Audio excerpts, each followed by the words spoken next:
orange red. It is. It's not red. Is that orange or What red? color is that jacket? Is that orange or red? This part. Looks orange from here. Thank you. Thank you, yes. I would say it's red, but it's like Thank you. blood orange red. I don't know. See, I told you it's got some orange. No, he said burnt orange red. See? Good morning, Hey, Coach. somebody's got to take the lead here. Who's going first? Good juice. What's the latest at quarterback? Say again. What's the latest at quarterback? As far as I'm sorry? Aiden. Aiden itself. No, good. Aiden walked in buildings, was in the weight room, in the training room, and was at walkthrough right now. When we have our walkthrough later, he'll be out there. So is he planning to start at this point? We'll see how the week goes. Antonio, any extra excitement on game week when it's a Monday night game? I would hope so for our team. Opportunity on prime time to keep showing improvement and getting better and playing with pride and obviously trying to get a win. How good does it feel to be back at home this week, Coach? Feel real good. Feel like we've been on the road this whole season. It's been one of those years, but our fan base has been good even on the road for us, traveling really well. But it's good when you play at home and it's on Monday Night Football. You know they'll show up and be loud. And Raider Nation, that black hole, we get rock and rolling. We got to do a good job of keeping them in the game. You guys signed Carter to the active roster.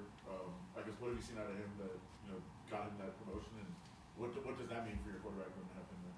Well, I just think just dealing with the injuries and just might as well have 3 quarterbacks up the way the season's been going. So, but Carter's done a really good job, kind of like Sincere, right? Giving us a really good look on the practice squad and the look team, being competitive, really getting after us. And I think as the season's grown, again, it's in practice, but you have seen improvement. I think the moxie's come out and he's kind of got out of his shell. I think it's a great opportunity. You never knows what happens in the game. And he has to be ready to play because it's been that kind of season for us. I guess, it would be pretty evident you would think that he would be pretty good at reading defenses and understanding what defenses are trying to do based on his dad. What have you seen out of his brain for football? Well, he's a football kid. You can tell he's been around football his whole life. Reading defense and all that stuff, I think it's different regardless of where you've been, going from college to the pros. It is still a learning curve, and I think he has improved. That learning curve has sped up, though, because he's been around ball. It's a lot of the same terminology and communication that he's heard throughout his career and obviously his childhood, and now being at this level. But he's done a good job, even as a player on practice squad, of really being dialed into the playbook, the designs, and what we're doing each and every week. So I don't really have any concerns with him. What have you seen from the rookies and how they're holding up at this point in the season? Good. They're playing. Playing all of them. They're all playing. Some playing really well. Obviously, the Brocks, the Jacksons of the world, and D-Cam's getting there. But Trey Taylor, Dylan. I think all these guys, trying to find their role. It's really good to see. We talked about this again several times. I keep bringing it up. Later in the season, you want to see your young guys playing because that leads into a great offseason for them. So we'll keep pushing that narrative, and hopefully they get better and make more plays and more confidence for them. Do you see Trey getting a look pretty soon, or? A look on defense? Yeah. Probably not. Not the way the safeties are playing. Safeties are playing well. How close is Alexander Madison to being ready, and I guess what does his return when it does happen mean for Sincere? Well, he's good. He's close. Just a numbers game being inactive, but I would assume this week he'll probably be active. What is the balance in game when it comes to analytics and just the gut feeling when you're, in game situations? Yeah. Probably me is more gut, but analytics plays into it to a degree. But all the information is given to me throughout the week, and each game, each situation is different. So my whole life and how I've coached and played has been off of gut. Just going back before, did Sincere keep the job then if Alex Yeah. is back? Yeah, he deserved it. He ran the last 3 games, run his tail off. So keep running, keep pushing those numbers up so you can get to 100. Coach, we know the downside of playing a lot of young players, but is there any possible competitive advantages of playing young players in the sense that there's not a lot of film necessarily on those players? Well, I don't worry about the film. I think now you got fresh, eager, hungry players that's going out there. Great opportunity for them to move forward and make a stamp for themselves. So I've never been fearful. Never been fearful of playing younger guys. I think for us, that's kind of what's happened the last 2 years.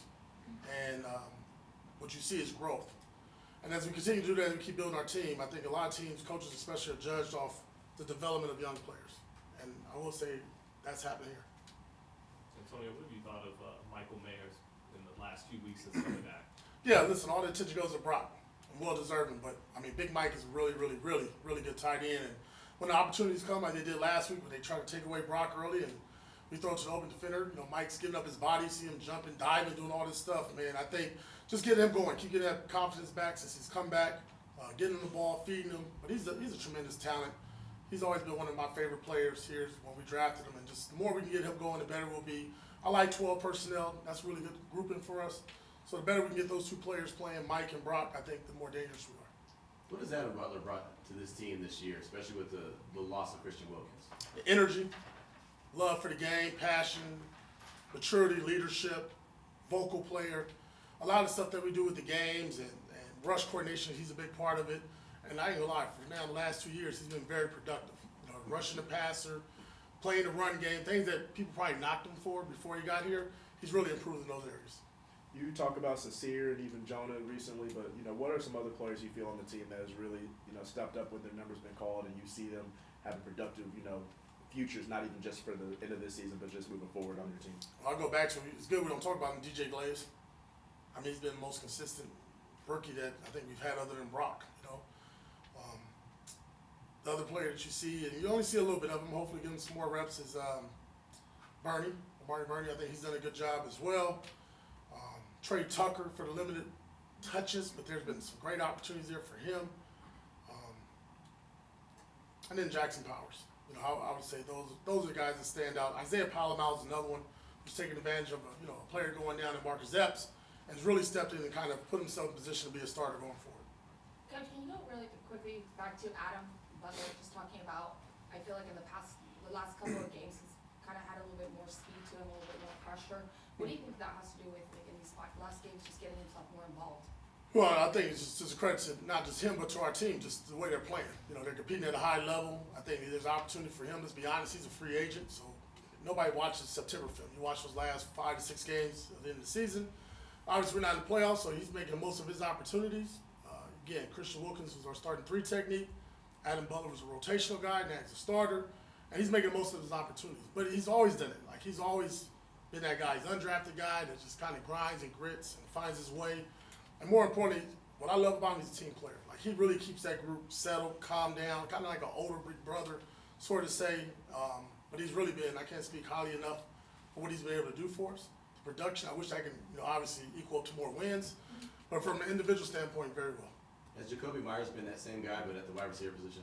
Yeah, very, very good. I mean, again, when you lose a guy like Devontae Adams, that's tough, but then here's a great opportunity for Jacoby to prove that I can be a number 1 wide receiver, and I think he's made the most of his opportunities.